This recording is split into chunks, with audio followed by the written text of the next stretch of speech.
Pour Sun Yang, c'est tout simplement la course pour conserver le titre. Lui qui est le chef de file de la natation chinoise. Et parmi tous ces nageurs, il y en a un en bas, Jordan Potin, jeune nageur français qui a battu son record, qui n'a rien à perdre et qui est à côté de James Guy, le champion du monde, qui se signe et qui avait remporté le titre sur 200 mètres, a un beau coup à jouer. Allez alors, c'est parti pour ce 400 mètres que vous connaissez parfaitement avec Jordan Potin qui a pris un excellent départ, un peu plus rapide que ce matin. Il avait l'air un peu crispé quand même sur le plot. Je pense qu'il s'est baissé un peu trop tôt par rapport aux autres nageurs. Donc c'est normal, c'est le début d'une carrière qui fait ça. 8 longueurs avec David McKeon, l'Australien à la ligne d'eau numéro 2. Qui est parti et de quelle manière McKeon, regardez, 6 dixièmes en avance sur le record de Paul Bilderman, l'Allemand qui courra sur 200 mètres, un record établi avec les combinaisons polyuréthane, et Jordan Potin qui fait un beau travail, emmené à droite ici par le bonnet rouge de James Guy, le vice-champion du monde en titre. On peut voir que Jordan Potin se colle contre la ligne du Britannique pour essayer de prendre sa vague, pour essayer de faire de perdre le moins d'énergie possible.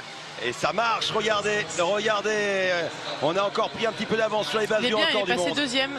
Ouais, en deuxième position derrière James Guy et ligne d'eau numéro 4, et bien Conor Dwyer qui est présent. Et dans tout cela, et bien le bonnet blanc de Sun Yang qui est un petit peu derrière, alors que l'on va attaquer les 150 mètres. Jordan Potin qui voit James Guy en train de partir maintenant. Il va falloir faire attention pour Jordan, puisque ça risque d'accélérer dans le deuxième 200. Donc il faut essayer de tenir, de s'accrocher sans forcément se griller tout de suite et mettre trop de jambes. Regardez avec James Guy qui est parti, une course un peu en solitaire. Il faut rester devant cette vague pour pouvoir surfer devant et pour pouvoir profiter en quelque sorte de l'aspiration. Ça devient difficile pour Jordan à droite qui est en train de souffrir aux 175 mètres. Ça devient difficile puisqu'il commence à se prendre le battement de James Guy un petit peu dans la tête, donc c'est le passage assez compliqué entre la vague qui commence à nous aider et la vague qui commence à nous faire reculer un petit peu, mais il s'accroche, il est bien collé et en tout cas il fait sa course et c'est plutôt bien pour lui. Et il en a remis une couche, le Britannique qui a repris de l'avance sur les bases du record du monde, qui est devant, derrière Jordan Potin qui maintenant se retrouve en 7e position. C'est James Guy qui est devant, mais regardez qui revient sur sa droite avec le bonnet blanc. Sun Yang, on est passé derrière les bases du record du monde. James Guy, Conor Dwyer, Mike Horton, mais regardez le bonnet blanc de Sun Yang, le champion olympique en titre, et le bonnet jaune également de Mike Horton, le meilleur performeur mondial de l'année, alors que au bout de cette longueur, on attaquera les 100 derniers mètres. Il va falloir faire attention à l'américain au ligne 2 numéro 4, puisqu'ils ont l'habitude de finir très vite leur course. Donc rien n'est gagné pour James Guy, donc on attend. Par contre Jordan Potin est un petit peu derrière, je pense qu'il est parti un petit peu trop vite par rapport à sa fréquence. Il a voulu s'accrocher aux Britanniques. C'en est terminé pour Jordan Potin, mais c'est le titre qui se joue maintenant avec Mike Horton, l'Australien, et Sun Yang, le Chinois. Voilà les deux patrons qui vont s'expliquer maintenant avec le champion olympique, double champion du monde, bonnet blanc, face au meilleur performeur mondial de la saison, et les jambes qui commencent à être mises en place par le Chinois qui attaque maintenant avant d'attaquer la dernière longueur.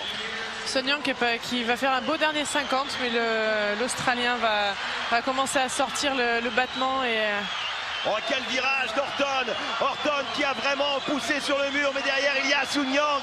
Est-ce que Horton va devenir le premier Australien depuis Yentorp à remporter le titre sur 400 mètres contre Sun Yang, le champion olympique en titre, double champion du monde? Horton ou Sun Yang ou Horton? Et à la touche, le Chinois peut-être? Et non, Horton devient un mythe dans son pays, le premier nageur à remporter ce 400 mètres depuis le grand Yentorp, avec un chrono qui l'améliore par rapport à sa meilleure performance. C'est la meilleure performance mondiale de l'année, 4:41,55, le plus beau des chronos pour ce garçon de 20 ans à peine qui vient de remporter le titre olympique, le premier pour l'Australie. Et ce garçon est incontestablement en train de marquer l'histoire du demi-fond. C'est le début d'une grande période pour lui. Sun Yang est battu.